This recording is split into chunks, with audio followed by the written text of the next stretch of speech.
नमस्कार दोस्तों। अभी मैं कुछ एजुकेशन से रिलेटेड बताने का प्रयास कर रहा हूँ कि एजुकेशन हम क्यों लें। एजुकेशन हम इसलिए लें कि ट्रेनिंग ऑफ माइंड बहुत ज़रूरी चीज़ होती है और एक ट्रेंड आदमी ही ज़िंदगी में आगे कुछ कर सकता है, क्योंकि ट्रेनिंग में आपको प्रेशर दिया जाता है और प्रेशर को झेलना, आप एक दिन में प्रेशर नहीं झेल पाएंगे। LKG जो है, UKG, उसके बाद 1 2 3 करके मैट्रिक पर्चा लिखते हैं आप, +2 लिखते हैं।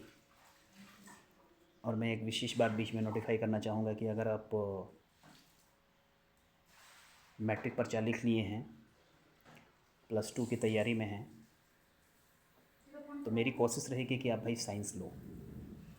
साइंस में आप फिजिक्स, केमिस्ट्री, बायोलॉजी या मैथ्स लो, दोनों में जो रुचि है। बायोलॉजी तो कुछ है नहीं ज़्यादा, लिटरेचर है। और मेरा बोलने का मतलब क्या है कि अगर आप फिजिक्स, केमिस्ट्री, बायोलॉजी लोगे तो लर्निंग बाय डूइंग का एक मैक्सिमम ऑफ टीचिंग है, बीएड में हमने पढ़ा था, करके सीखने वाली बात आएगी तो ज़्यादा सक्सेस हो सकोगे। बाद में आपको ये रियलाइज़ होगा कि आर्ट्स में है क्या, कितना पढ़े, ये सब तो केवल पढ़ना है, कुछ करने की चीज़ें होती हैं साइंस में। मैं भी IC बायोलॉजी रहा हूँ, लेकिन मैं हिस्ट्री ले लिया था, लेकिन मैं अभी खुद, उस समय मेरे काउंसलर के अभाव थे और पीयर ग्रुप ने जो कहा उसको माना। मैं पीयर ग्रुप के बात पे नहीं जाना, काउंसलर्स के बात जाना। मैं एक एकेडमिक्स होने के साथ साथ मैं काउंसलिंग का भी काम करता हूँ, चूँकि कब क्या कितना पढ़ना है और किस रूट में जाना है। अगर आप बैंकिंग में जाना चाहते हो तो भाई बैंकिंग सेक्टर का कॉम्पिटिटिव वे में चलना है। अब मैं एक बात क्या बोलना चाहूँगी, बैंकिंग और रिक्रूटमेंट के बाद आप सिविल सर्विस में नहीं जा सकते। तो बहुत सारी चीज़ें हैं जो मैं बाद में बताऊँगा। अगले वीडियो में और कुछ बताने का प्रयास करूँगा कि क्या पढ़ें, कितना पढ़ें, नहीं पढ़ें।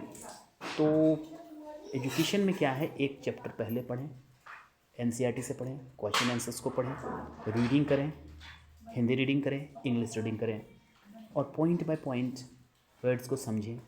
तभी आप वोकैब और अंग्रेजी के वर्ड्स को समझ पाएंगे। डायरेक्टली अब मैं ऑक्सफोर्ड डिक्शनरी आपको दे दूंगा, आप पूरा पढ़ लें, कुछ नहीं होने वाला है। अगर आप इंग्लिश के हैं तो द हिंदू को पढ़ना शुरू कर दें, टाइम्स ऑफ इंडिया को।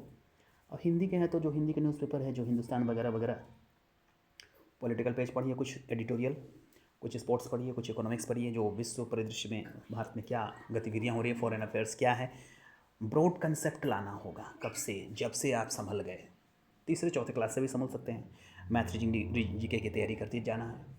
कंपटीशन में करंट अफेयर्स पूछता है, पहले से ही भिड़ जाएं। ग्रेजुएशन करके पढ़ेंगे ये कभी न लाइएगा, टफ कंपटीशन है, आगे बढ़ना है।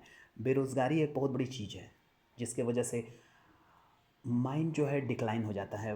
फाइनेंशियल स्ट्रेंथ जब आएगा तब आप रोज़गार रूप एम्प्लॉयड होंगे। अगले वीडियो में बताना चाहूँगा कि ट्रांसफॉर्मिंग लाइफ्स कैसे करें, लाइफ को ट्रांसफॉर्म कैसे करें कम पैसे में भी। पेरेंट्स अगर कम पैसे में भी आपको पढ़ा रहे हैं तो भी आप IAS IPS बन सकते हैं। कुछ प्रोसेस में बताने का प्रयास करूँगा अगले वीडियो में। Till then, thank you, bye bye.